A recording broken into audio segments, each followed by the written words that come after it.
silakan Teh Yuni bisa dimulai.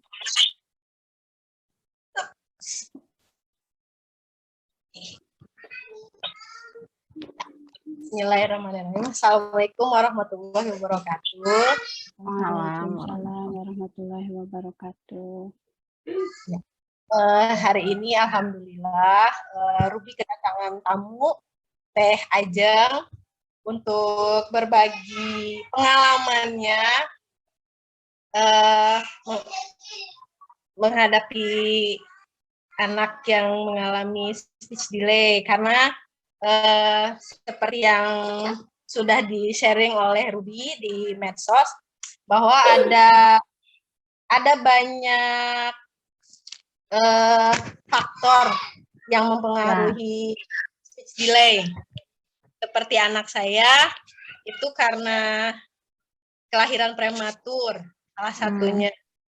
Lalu Teh Yesi karena penggunaan bahasa sehari-hari di rumahnya 2 bahasa. Nah, sekarang untuk Teh Ajeng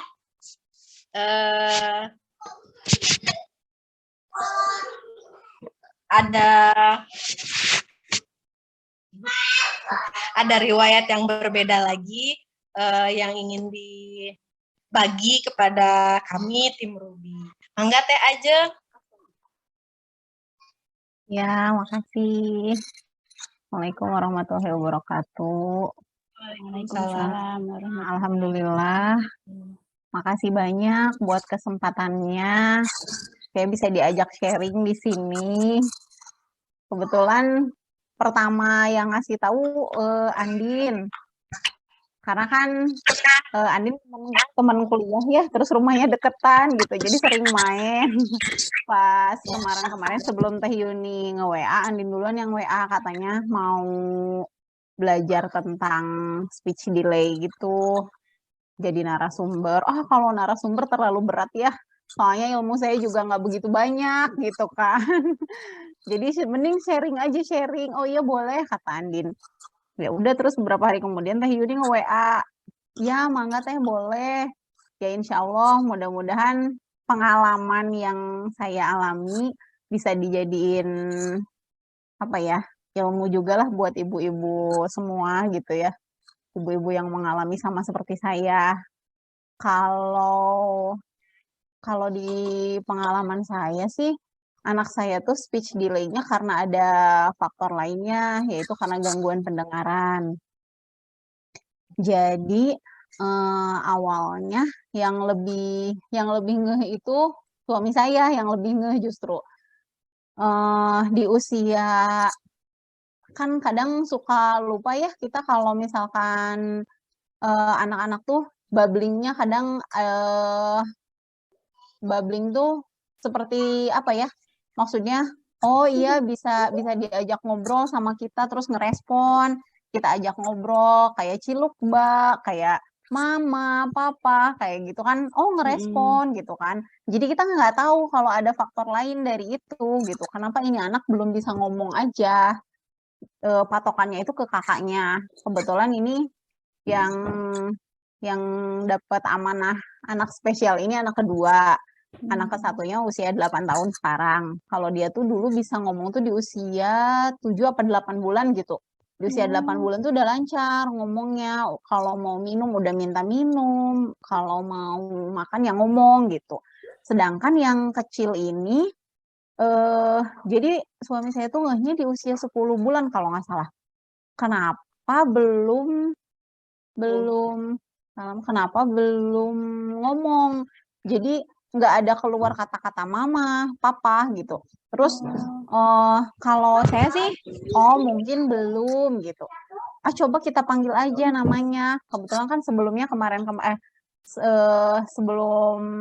sebelum pindah ke rumah ini kan tinggal sama orang tua. Jadi ada panggilan kesayangan lah buat anak. Anak saya tuh namanya Jihan. Kadang dipanggil Eneng, kadang dipanggil cantik gitu ya dipanggilnya. Jadi kan ada beberapa panggilan. Oh mungkin dia masih kurang paham kali ya. Ini harus noleh di panggilan apa gitu kayaknya. Jadi masih denial gitu loh. Oh enggak kayaknya gitu. Jadi ya udah, nah pas di usia 11 bulan akhirnya suami bilang, "Ya udah yuk kita coba periksain dulu aja," katanya gitu. Oh ya udah tuh, sambil agak berat hati sih ya, "Ah, masa sih?" gitu kan. Cuman suami bilang, "Ini anak kalau tidur ada gangguan apapun tetap tidurnya nyenyak," gitu. Terus, yang ngeduluan itu, terus yang kedua memang dia belum ngomong sepatah dua patah kata, nggak ada lah bahasa yang keluar gitu.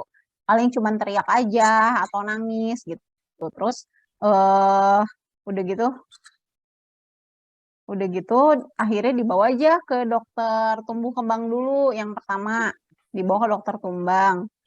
Akhirnya diperiksa kalau dari segi sensorik motoriknya nggak ada masalah kata dokter tumbang. Terus dicek pendengarannya pakai handphone. Jadi si anaknya duduk terus pakai handphone di pinggir gitu. Terus ada kalanya kadang tiba-tiba dia noleh gitu. Noleh gitu kan. Terus mungkin sih kayaknya jadi iya nggak sih gitu antara iya apa enggak gitu ya. Nggak yakin gitu kan. Ya udahlah kalau menurut dokter tumbuh kembang memang ini kayaknya ada gangguan pendengaran gitu bilangnya. Masa sih gitu kan. Masih nggak percaya gitu, masa sih iya dikasih pengantar buat cek Bera. Oh iya dok, akhirnya nyari second opinion lah karena nggak percaya ya. Maksudnya bukan nggak percaya, buat mastiin gitu bener apa enggak. Akhirnya ke dokter THT aja.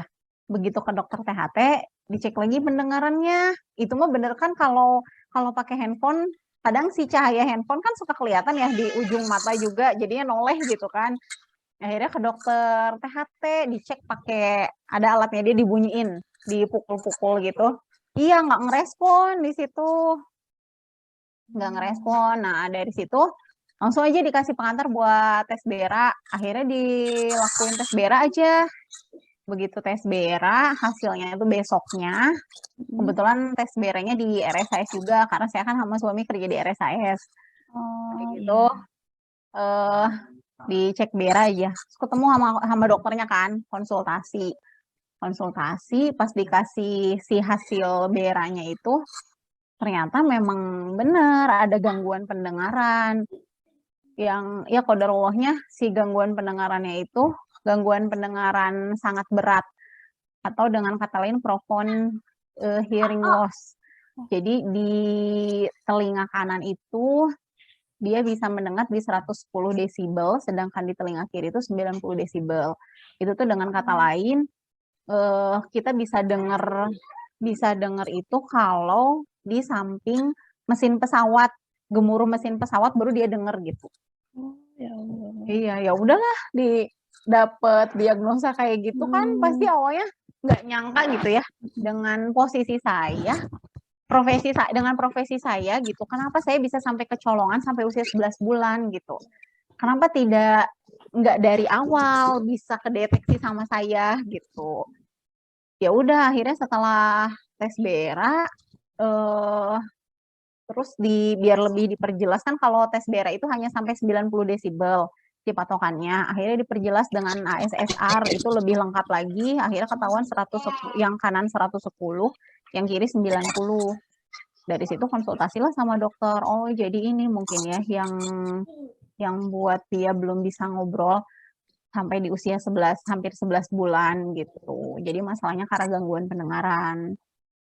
Gitu. Akhirnya hasil setelah konsultasi ya udah menurut dokternya sih ini harusnya diimplan cochlea harusnya karena memang dengan pendengaran yang sangat berat ini kalau pakai alat bantu dengar tuh hanya membantu sedikit gitu. Jadi hanya untuk memperkeras suara saja. Kalau misalkan dengan implan cochlea itu istilahnya ngebuka si jalan pendengaran. Jadi kita stimulasinya juga bisa lebih cepat gitu. Ya akhirnya setelah konsultasi kan implan cochlea bukan harga yang murah ya. Dan saat itu kita juga tidak ada persiapan untuk menghadapi ini gitu. Kita nggak ada persiapan apapun buat memutuskan implan cochlea gitu, nggak itu juga. Akhirnya memutuskan pakai alat bantu dengar dulu. Alat bantu dengar tuh 11 bulan. Mulai pertama pakai alat bantu dengar tuh di usia 11 bulan. dari 11 bulan tuh jalan selama 8 bulan aja pakai alat bantu dengar. Sampai kita cari-cari informasi gitu ya. Kan kebanyakan yang saya tahu anak gangguan pendengaran itu pakainya pakai bahasa isyarat gitu ya. Tapi tapi menurut saya setelah kenal ada alat bantu dengar, terus ada teknologi yang lebih modern dari alat bantu dengar dengan implan cochlea, kenapa enggak gitu? Kenapa kita mesti memilih jalan harus dengan bahasa isyarat? Bukannya saya menyangkal anak saya nggak mau bahasa isyarat gitu ya, tapi kan maksudnya ini saya diperkenalkan loh dengan teknologi yang modern, terus selagi ada kesempatan, kenapa gitu saya nggak menggunakan kesempatan ini gitu, biar apa ya, biar bikin anak saya bisa nantinya lebih maju ke depannya, atau biar dianya nanti nggak merasa minder gitu. Terus kan tanggung jawab saya juga ya, jadi saya sama suami tuh, ya kita tuh punya tanggung jawab, nanti gimana kalau suatu saat di akhirat dia nanya, kenapa mama sama papa tidak mengusahakan semaksimal mungkin biar saya bisa dengar gitu. Takutnya kan gitu ya. Mikirnya, oh ya udah, akhirnya setelah nyari-nyari informasi, akhirnya ya alhamdulillah rezekinya ada, kesempatannya ada. Akhirnya Jihan lanjut di implan cochlea di usia 2 tahun kurang sebulan. Usia 2 tahun kurang sebulan.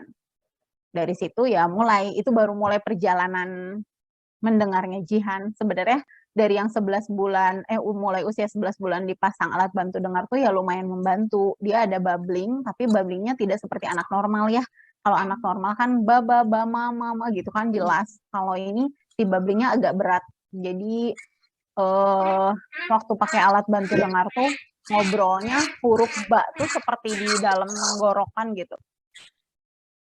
Jadi si suaranya nggak lepas suaranya gitu. Kayak bilang mau aja cuman bisa au atau ma, cuman gitu aja, jadi nggak terlalu jelas gitu.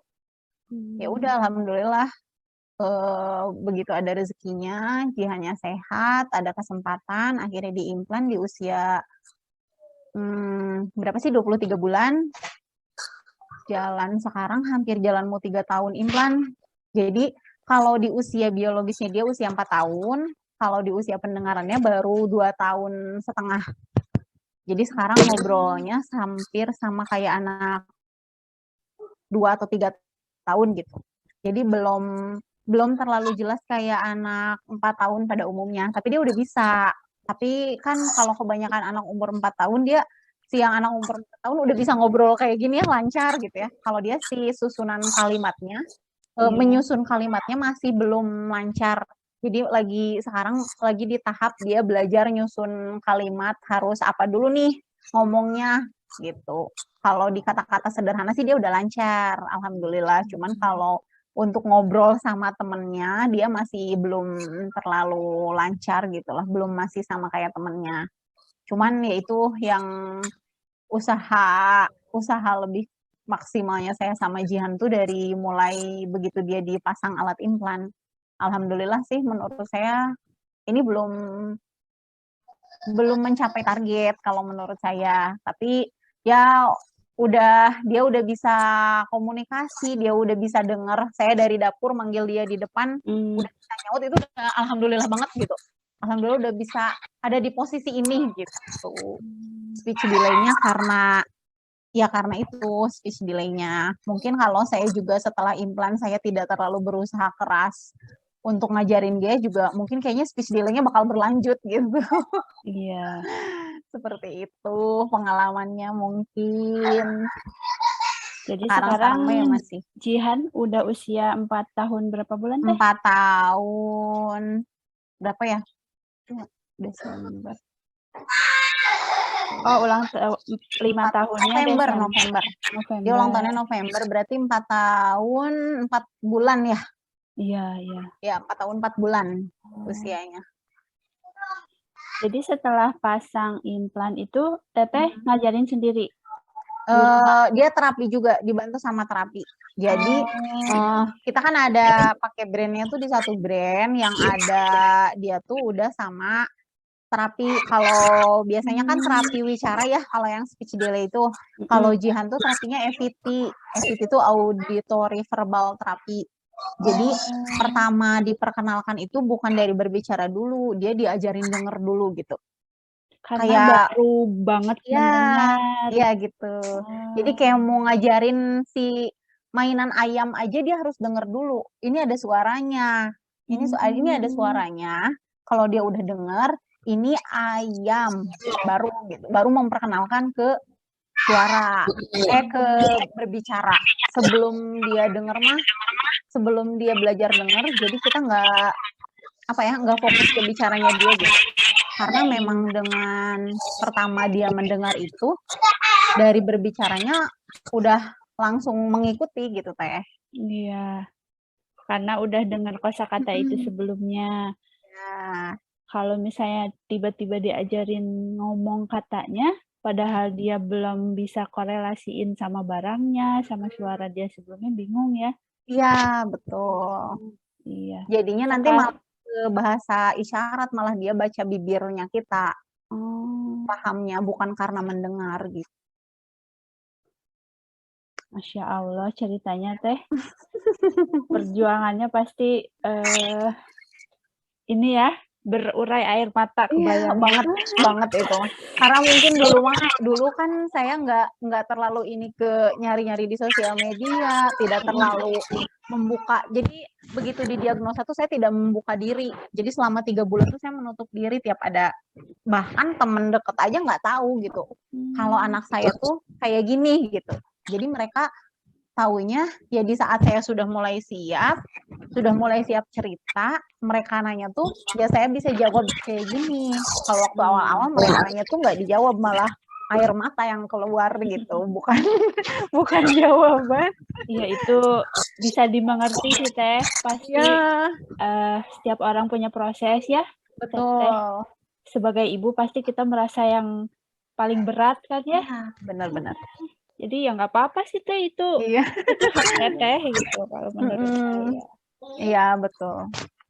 Ai Teteh, operasi dan segalanya itu di RSHS semua Teh? Enggak.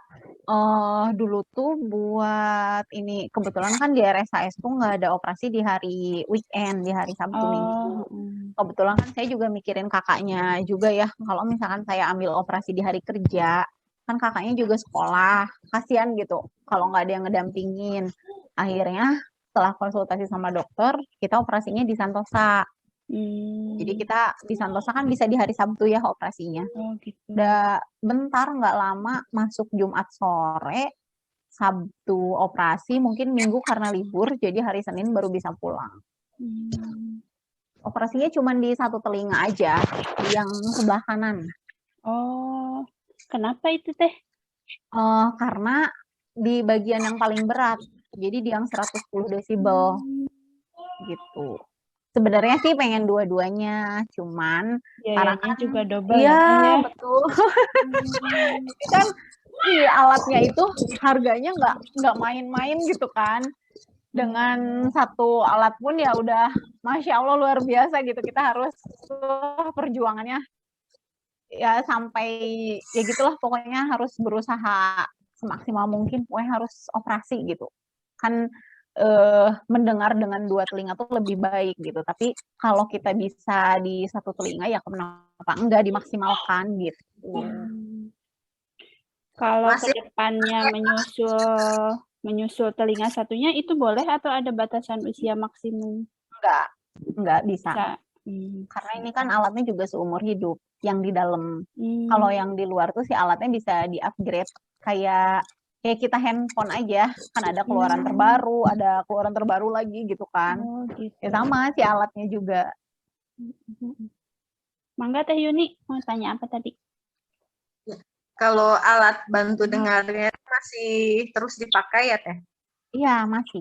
Paling dilepasnya itu kalau Jihan lagi tidur sama mandi. Jihan sini. Paling kalau lagi tidur sama.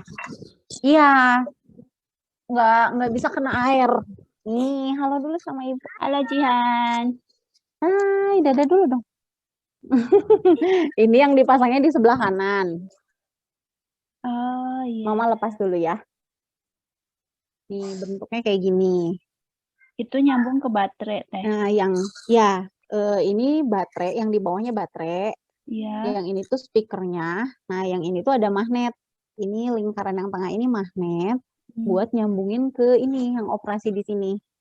Oh. Jadi ada alat yang ditanam, di dalamnya tuh ada magnetnya juga. Jadi si magnetnya itu penghantar suara yang masuk ke dalam telinga. Oh. Di operasinya berarti bukan di bagian lubang telinganya teh? Bukan, di sini nih. Oh. Maaf. Di sininya nih. Di sebelah. Oh. Di sebelah sini telinga nih, di sini. Di operasinya. Oh, gitu. Jadi kalau mau mandi, kalau mau tidur, ya dilepas. Masya Allah, soleha ya Jihan ya, pinter banget. Bilang assalamualaikum dulu sama ibu. Enggak mau. Nggak apa-apa. Saya mau nanya, kalau Ya. dulu waktu anak saya lahir itu di Hermina ya, Pasteur.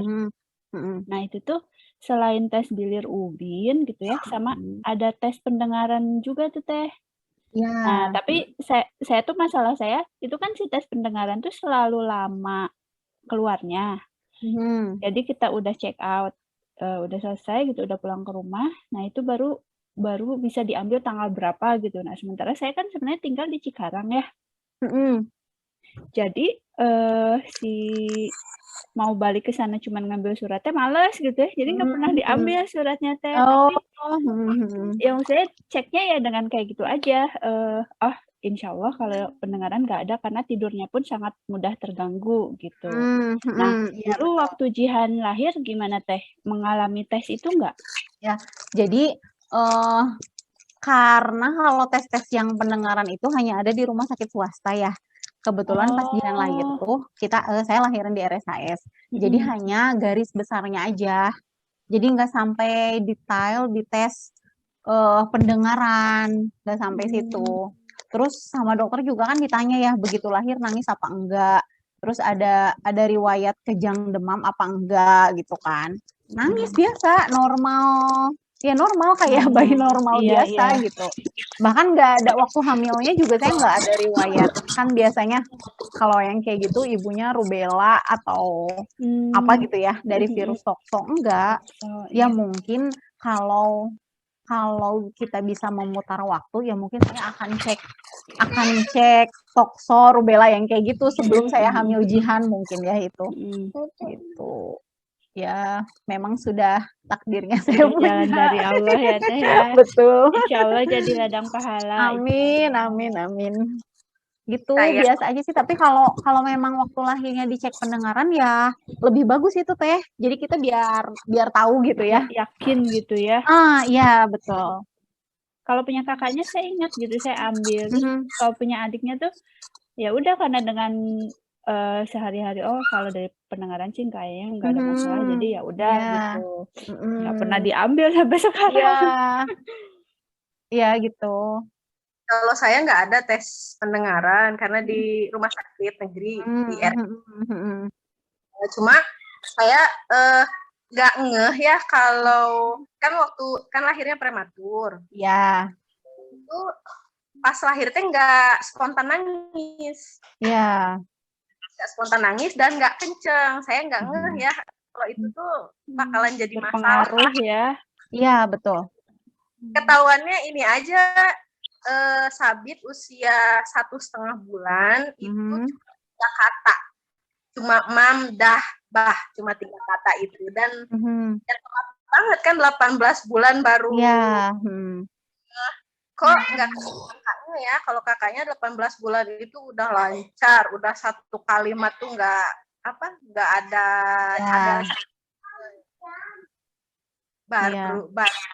baru ngeh kayak begitu. Tapi alhamdulillah bisa terdeteksinya. Iya. Jadi awalnya juga saya nanya ke dokternya, kok kok bisa gitu ya, mungkin ini di gangguan pendengarannya bukan faktor dari luar, jadi memang dia sudah bawaan lahir katanya gitu. Jadi, begitu pas Jihan operasi, saya iseng-iseng cek tokso, akhirnya memang bener, saya kena tokso, memang si toksonya ini agak tinggi kata dokter gitu. Setelah Jihan mau operasi. Oh. Gitu kan memang Tapi banyak. alhamdulillah ya Teh ya, Jihan sampai lahir dengan selamat gitu ya. Iya. Udah sempurna lah itu, udah sempurna ya Teh ya. Iya betul, Karena temen saya tuh tokso beberapa kali keguguran, jadi ataupun memang setelah misalnya berapa 2 bulan ketiga, bulan keempat di USG tapi tidak terbentuk ya berarti harus digugurkan gitu betul, kan ya Teh ya. betul.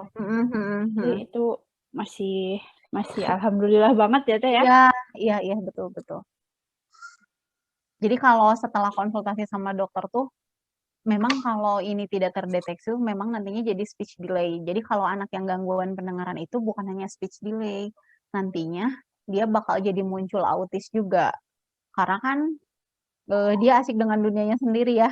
Maksudnya dia tidak mendengar di sekitarnya gitu. Dia biasa main, udah mah nggak denger, dianya nggak bisa komunikasi kan. Jadi ya udah, mending dia sendiri aja gitu. Banyak kok yang kayak gitu. Jadi udah ketahuan sih masalahnya ini dari gangguan pendengaran. Sayang banget kalau tidak dimaksimalkan gitu. Nantinya bakal ada masalah-masalah lain yang kedepannya gitu bakal ada. Berarti ini ada tahapannya Teh ya untuk terapinya? Betul. Ada tahapannya. Setelah apa sih yang sekarang, terapi yang sekarang ini ada rentang waktunya nggak Teh? Saya udah hampir waktu setelah operasi itu intens seminggu sekali, ketemu sama terapinya cuma seminggu sekali, sisanya di rumah sama saya. Terus di jalan mau 1 tahun, saya ketemu ada teman yang dia bagian terapi wicara. Jadi saya pengen maksimal gitu. Takutnya kan diajak sama saya udah mulai lancar, tapi saya pengen dia lebih rapih gitu dalam nyusun kata, dalam merangkai kalimatnya. Akhirnya saya panggil guru juga. Jadi di tahun kedua itu terapinya seminggu 3 kali. Seminggu 3 kali. Yang 2 kali datang ke rumah, yang sekalinya saya datang ke tempat terapi FET itu. Sekarang udah jalan mau 2 tahun lebih, yang di rumah udah seminggu sekali, yang di FET kadang 2 minggu sekali atau 3 minggu sekali. Gimana waktunya aja gitu. Kalau waktu awal-awal mah intens, nggak pernah ada seminggu kelewat gitu. Karena memang setahun pertama tuh memang harus bener-bener harus capek gitulah seminggu pertama tuh, biar dapetin hasilnya yang sekarang gitu. Sekarang alhamdulillah udah bisa komunikasi 2 arah ya Teh. Udah lancar alhamdulillah. Ini Teh Yuni, Teh Ajeng, ini Teh Zoom-nya yang gratisan. Jadi cuma 40 menit ya. 8 menit lagi mati, mau dilanjut kita keluar dulu terus masuk lagi? Boleh, mangga. Ya. Sekarang saya leave end dulu, nanti masuk lagi ya. Iya, mangga.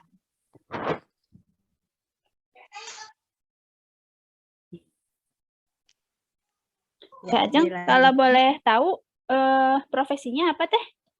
Saya perawat Teh. Oh, perawat. Suami? Sama. Ya. Ketemu di sana juga? Iya. Cinlok ya? Iya. Jadi bisa sama-sama. Iya, betul. Sekarang masih tugas Teh? Masih.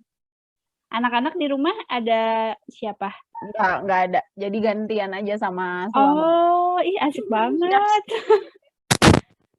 Jadwalnya bisa Iya, bisa diatur. Jadi kalau saya masuk pagi, berarti suami masuk malam.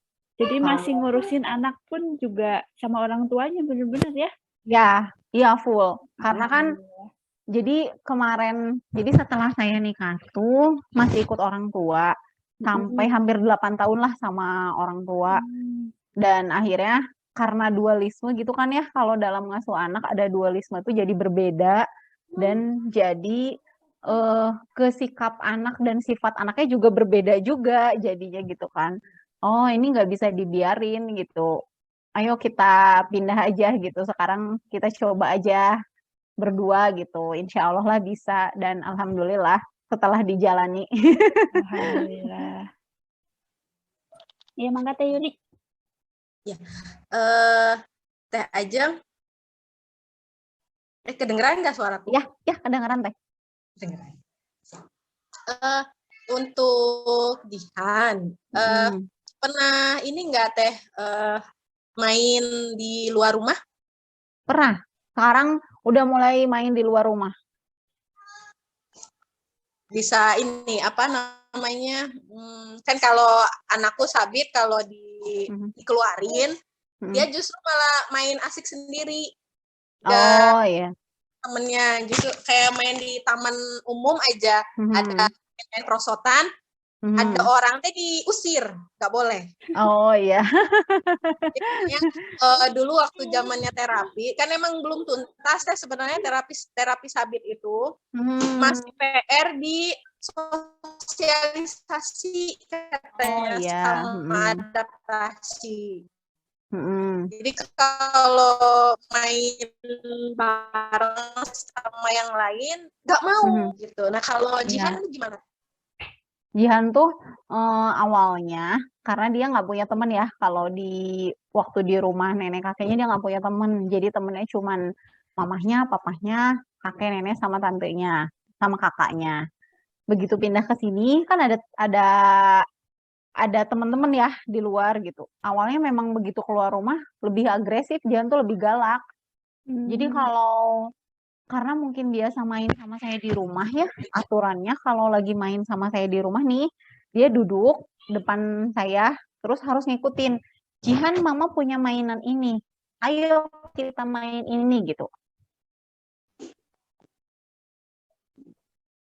Jadi warna merah, Jihan harus ambil warna merah. Jadi karena sering kayak gitu, akhirnya, jelas nggak suaranya? Ya, jelas ya. Kadang suka berhenti. Oh, keputus-putus ya? Ya ini internetnya lagi loading. Jadi awalnya dia juga nggak mau. Jadi ada temennya tuh suka dipukul malah. Jadinya dipukul, dimarahin sama dia. Karena mungkin kan dia belum pernah sosialisasi keluar dengan banyak orang ya. Dan akhirnya ya tiap ada temennya keluar bareng sama saya. Halo, saya duluan yang kenal. Ini mamahnya Jihan. Ayo salaman dulu, ini siapa? Baru Jihan ngikutin. Jadi nggak dibiarin ada temennya. Jadi nggak saya biarin, waktu awal tuh nggak saya biarin, oh dia asik main sendiri, temennya dia gitu, nggak gitu. Jadi dia harus mau ikut sama temennya gitu. Kan kalau temennya dia atur nggak bisa ya, karena usianya sama, jadi ya kenapa harus nyuruh-nyuruh gitu mungkin ya kata temennya. Kalau sama kita kan dia masih bisa, jadi kayak main juga dia harus menang terus kalau sama kita. Jadi makanya ayo main di luar. Nah, kalau sekarang udah mulai bisa dilepas main di luarnya. Mungkin kalau dari segi komunikasi ya kadang temennya kadang paham apa yang Jihan omongin, kadang apa ya Jihan ngomong apa, kadang gitu mungkin. Tapi kalau menurut saya nggak apa-apa sih. Jadi biar dianya berpikir, oh iya ya ngomong apa ya harusnya gitu, biar kayak gitu. Awal-awal mah sama dia juga galak. Tapi kesini-sininya karena udah sering suruh main di luar gitu. Ya udah main di luar aja gitu barengan. Udah mulai seneng main? Ya udah mulai seneng main. Kalau Sabit mungkin memang sama ya kayak Amara ya, mau 4 tahun ya Teh ya? 4 tahun 2 bulan. Oh udah 4 tahun. Mirip sama Jihan ya? Deketan umurnya berarti deketan. Sabit Desember. Oh iya. Kalau Amara Juni. Kalau Amara malah nggak punya teman sampai sekarang karena kita tuh rumah di komplek tapi nggak masuk ke klaster. Jadi depan rumah itu jalan gede 2 jalur gitu. Jadi ke tetangga depan jauh, terus ke samping udah pada SD, SMP gitu. Jadi kadang kalau ada temennya main, temen saya gitu bawa anaknya ke sini main bareng. Kalau galak sih enggak, cuman masih cuek. Belum tertarik main bareng. Jadi sebenarnya mereka tuh bareng-bareng main, cuman sebenarnya masing-masing aja. Yang satu main apa, yang satu main apa gitu. Iya, suka kayak gitu. Oh, kalau anaknya Teh Yesi, speech delay-nya kenapa? Kalau anak saya, awalnya itu, jadi karena bersamaan pas dia mulai ngomong itu bersamaan kakaknya mulai sekolah online kan Teh. Pandemi itu pindah online ke rumah. Nah itu tuh kakaknya sekolah di sekolah di internasional. Jadi bilingual. Nah Zoom-nya itu tuh kita di ruang keluarga, kakaknya di sana gitu dekat. Jadi intinya adalah dia tuh terekspos bahasa Inggris lebih banyak dibanding bahasa Indonesia. Wow. Jadi di rumah itu, di rumah kan cuman saya, kakaknya sama dia. Nggak pernah ke rumah, nggak pernah jalan gitu keluar, nggak ada ketemu orang, nggak ketemu orang dewasa yang lain juga. Nah, karena benar-benar selama pandemi itu di rumah aja kan, nggak boleh kemana-mana. Nah, dari situ kakaknya tontonannya udah selalu bahasa Inggris gitu. Nonton TV juga kita di rumah ini memang nggak nonton TV lokal.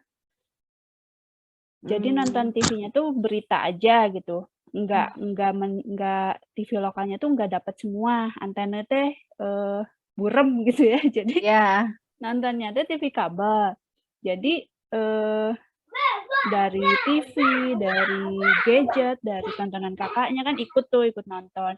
Tontonan mamanya, tontonan papanya terus banyaknya bahasa Inggris. Nah dari situ dia banyak mendengar, tapi bahasa Indonesia dia tuh belum kuat.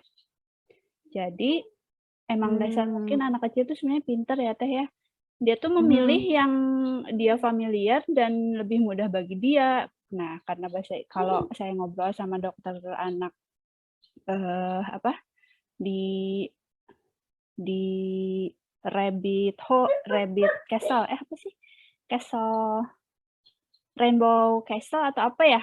Saya online konsultasi dengan dokter fisioterapi gitu.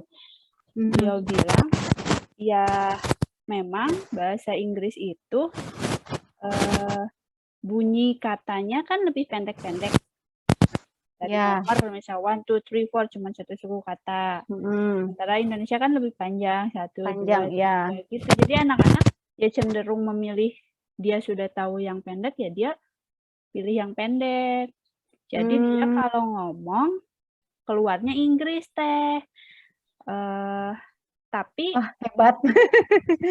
Nah, kalau orang lain mah ngelihatnya gitu Teh. Jadi kayak ini anak kecil udah bisa bahasa Inggris. Iya, padahal dalam hati dia Teh nggak bisa ngomong bahasa Indonesia gitu. Nah, pelajaran buat saya ya saya juga nggak mau ya Teh nyekolahin anak selalu ke internasional untuk support orang ngerti apa yang dia bilang kan. Jadi saya konsul ke dokter di tumbuh kembang tuh, ini dok anak saya nggak bisa bahasa Indonesia. Ya udah ibu sama bapak sama kakak di rumah semuanya harus ngomong ke dia bahasa Indonesia, dan kalau dia nggak ngerti itu nggak boleh ditranslate ke Inggris. Jadi awal-awal tuh saya juga nggak sabaran ya Teh orangnya, jadi kayak Amara ayo tolong apa gitu. Nah dia kan nggak ngeh tuh bahasa Indonesianya, tapi kalau ditranslate ke Inggris kan dia langsung mengerjakan. Nah itu tuh nggak boleh. Jadi belakangan bahasa Indonesia pemahaman dia sudah bagus, cuman spontan ngomong masih Inggris, kecuali diingetin gitu. Coba ngomong bahasa Indonesianya apa? Mama, Dede mau buka kulkas. Jadi masih terpatah-patah kayak menghafal gitu. Cuman memang ya gitu latihannya, jadi setiap dia kalau screening misalnya menyebutkan nama-nama benda, pasti dia mulai bahasa Inggrisnya. Tapi ditanya bahasa Indonesianya apa? Ini tahu gitu. Terus belakangan kata terapisnya, kata dokter tumbangnya, ya udah Bu, nggak apa-apa, yang penting dia udah ngerti bahasa Indonesia.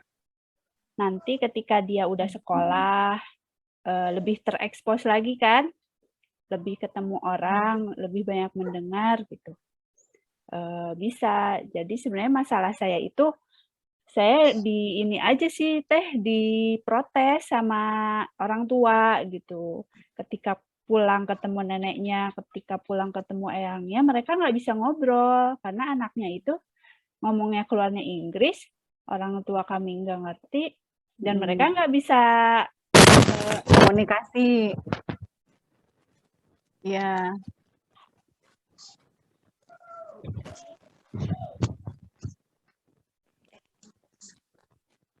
Kayak sih jadi nggak ada suaranya. Ya, ada. Tadi mah nggak ada. Jadi terapinya itu karena pas awal kontrol ketumbang itu fokusnya juga kurang. Masalah gadget itu pastinya kebanyakan nonton di rumah. Nah itu jadi terapinya sensori integrasi, okupasi terapi sama terapi bicara.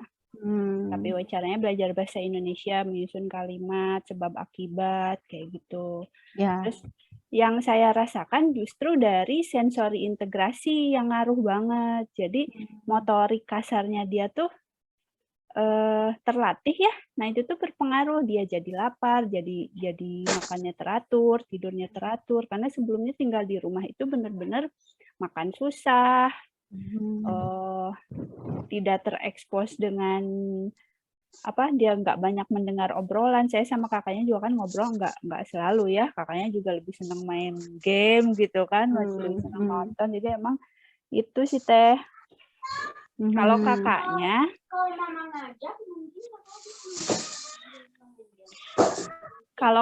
itu sama kayak Teteh dulu, saya juga membandingkan sama kakaknya. Kakaknya itu justru yang paling melesat bahasanya. Jadi di pas usia 2 tahun tiup lilin tuh dia udah menyusun kalimat panjang banget gitu.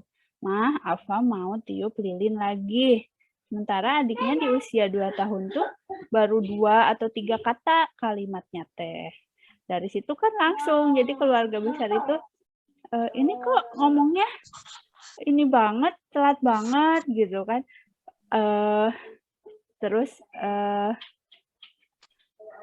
dulu Afa mungkin jadi bandingannya tuh jauh, kakaknya dulu emang cepet, adiknya sebenarnya nggak telat-telat banget, cuman dia memang bahasanya aja gitu, bukan bahasa yang tepat gitu ya. Harusnya dikuatin dulu bahasa Indonesianya memang. Ya udah habis itu terapilah Pak biar cepet, karena saya pengen ngejar ketika dia masuk TK udah bisa tektok komunikasinya gitu paling enggak. Kan kasihan ya kalau dia ketemu temennya nggak ngerti gitu kan, belum tentu juga gurunya, temennya bisa ini gitu komunikasi dengan bahasa Inggris. Ya, betul. Gitu Teh. Cuman ya itu dia di rumah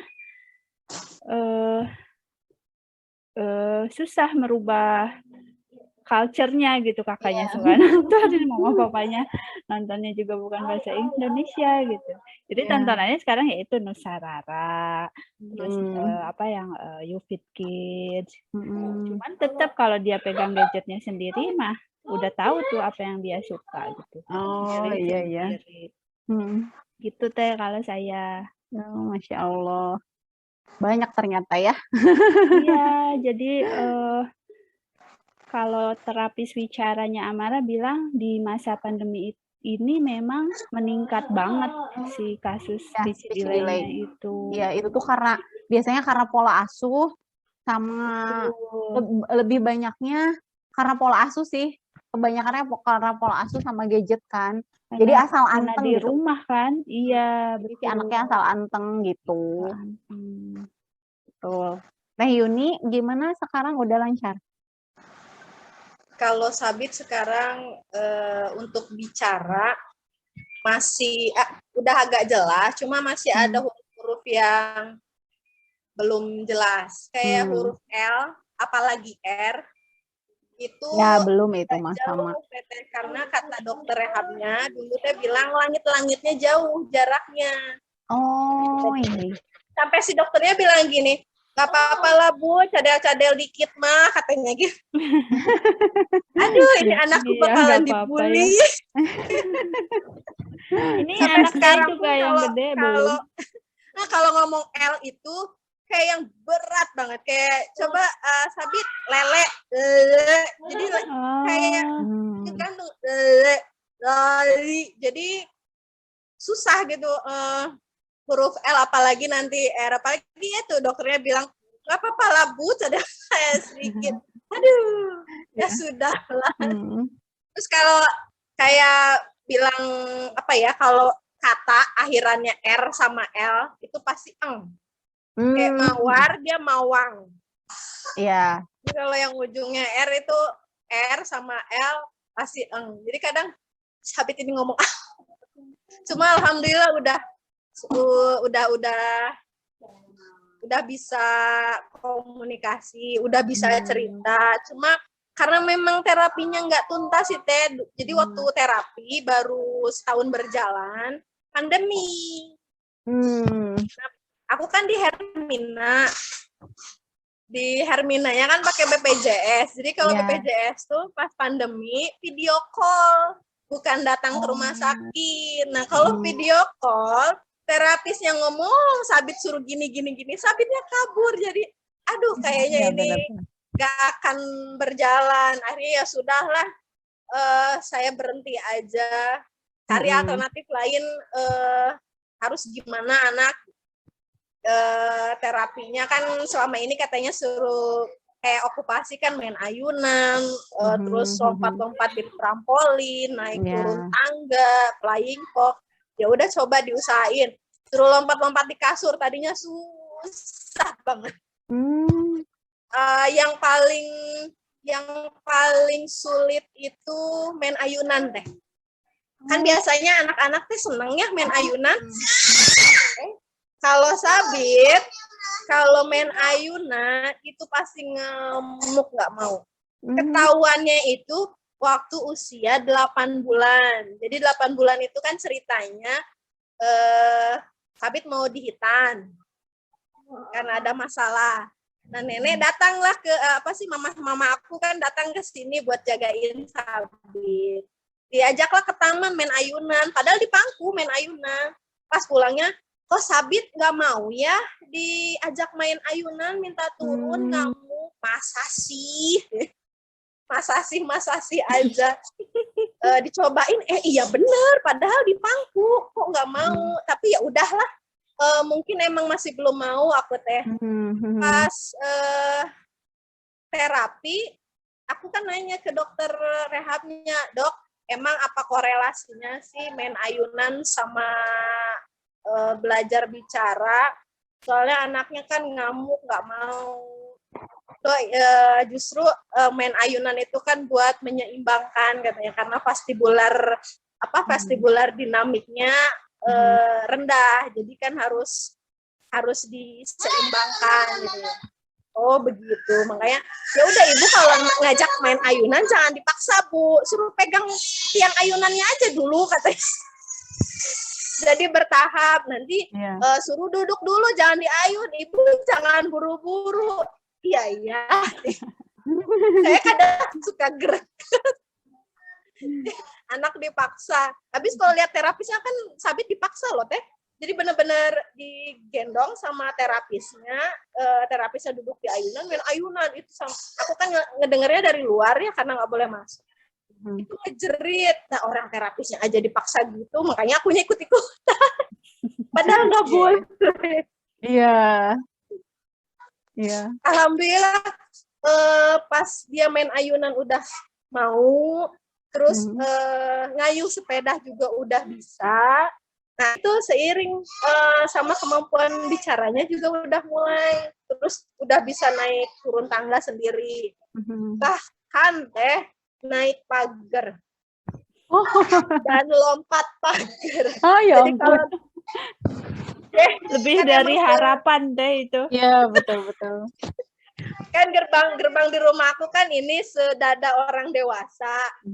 Jadi kalau dia dilarang keluar rumah, lompat pagar lah dia kabur. Pinter itu. Iya, Lebih kreatif dari ya. okupasi itu teh. Bener.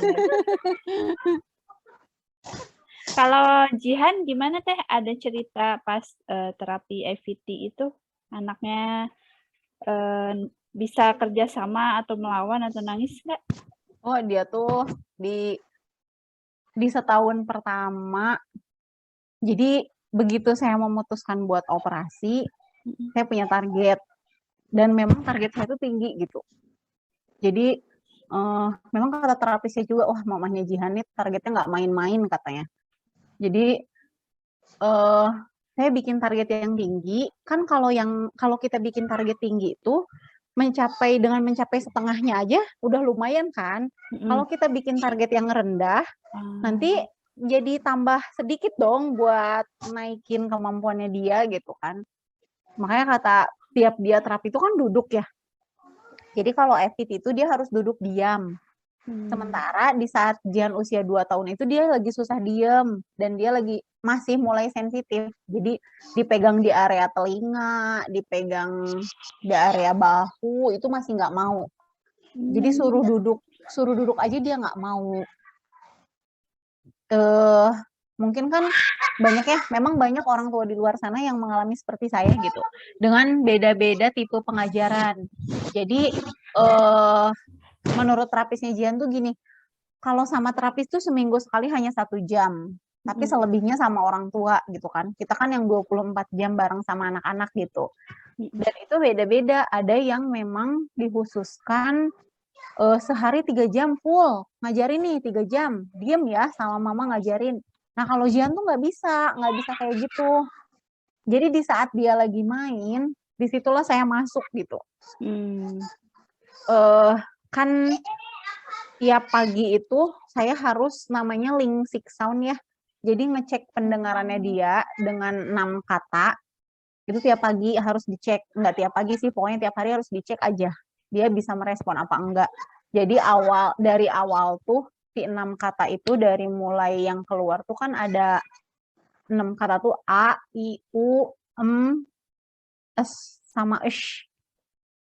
Si yang pertama muncul tuh A. Karena A yang paling gampang kan. A sama itu yang paling gampang. Di yang 4 lagi kan itu susah banget. Jadi munculnya itu di setelah Jihan 6 bulan implan. Bahkan yang terakhir ini di huruf I ini setelah Jihan 1 tahun implan. Hampir 1 tahun implan. Jadi bersyukurlah buat gimana ya, walaupun ibu-ibu dengan anak speech delay memang kita terpuruk gitu ya. Wah anak kita belum bisa ngomong sama seperti anak lain gitu. Tapi di balik itu tetap harus bersyukur karena anaknya punya pendengaran yang normal gitu. Iya, karena kalau saya tuh masih harus kerja keras selain dari pendengaran dia harus memaksimalkan pendengaran sama harus belajar ngomong gitu. Kan kalau misalkan walaupun itu sulit juga ya buat ibu dengan anak speech delay kan susah gitu ya ngajarinnya. Tapi kan seenggaknya dia bisa denger gitu kan. Dibanding Jihan, kalau Jihan kan harus dari pelan-pelan banget gitu ngajarinnya gitu kan istilahnya. Jadi mulai awal terapi itu dia nggak mau nangis pokoknya. Begitu masuk ke tempat terapi duduk, nggak mau duduk tuh. Jadi dia mulai mau duduk tuh saat udah 2 bulan terapi kalau nggak salah. Pas datang baru tuh dia mulai mau duduk. Awalnya dia nggak mau nangis atau digendong sama mamahnya gitu. Maunya digendong terus sama saya pas terapi. Oh, dibolehin teteh ikut? Boleh. Kalau EVT itu, makanya saya ngambilnya, kan ada yang bilang juga ya teman-teman, kok kalau ngambil terapi wicara gitu kan?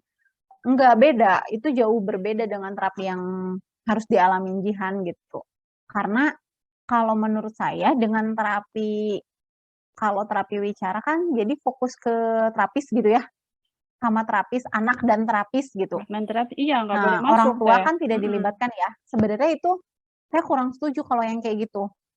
Jadi gimana orang tua bisa terlibat untuk anaknya terapis di rumah kalau tidak diikut sertakan? Kan kalau kita ikut masuk, jadi kita tahu ya si terapis tuh ngajarin gimana nih ke anaknya. Oh, berarti kita punya target. Oh, si terapisnya tadi tuh di tempat terapis seperti ini ngajarin anaknya.